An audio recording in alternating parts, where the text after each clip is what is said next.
গণভোট ২০২৬ এটা কোনো সাধারণ ভোট নয়, এটা রাষ্ট্রের ভবিষ্যৎ নির্ধারণের লড়াই। এই গণভোটে নিরপেক্ষ থাকার সুযোগ নেই, এমনই স্পষ্ট বার্তা দিলেন পার্বত্য চট্টগ্রাম বিষয়ক মন্ত্রণালয়ের উপদেষ্টা রাষ্ট্রদূত সুপ্রদীপ চাকমা। মাগুরা থেকে প্রশাসনের কড়া নির্দেশ, হ্যাঁ ভোটে জনগণকে আনতেই হবে।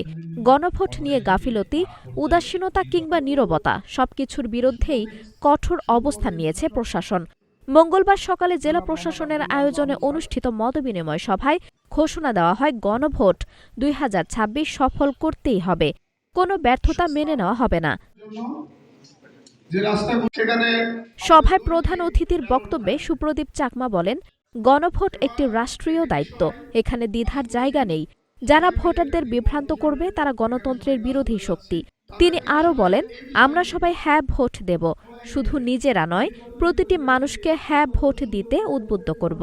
এটাও বলতে হবে আপনার নির্বাচিত যে ৩০০ আসনের পার্লামেন্টটা কেমনভাবে বিহেভ করবে, তারা কি আগের মতোই কি বা কোনো একটা আছে ইভেন সংবিধান কি।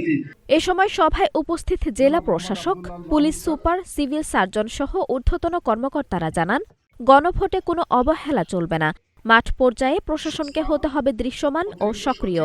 এর আগে সদর উপজেলা পরিষদ মাঠে ছাত্রছাত্রী ও গ্রাম পুলিশদের উদ্দেশ্যে উপদেষ্টা বলেন, ঘরে বসে থাকার সুযোগ নেই, বাড়ি বাড়ি গিয়ে মানুষকে বোঝাতে হবে কেন হ্যাঁ ভোট জরুরি।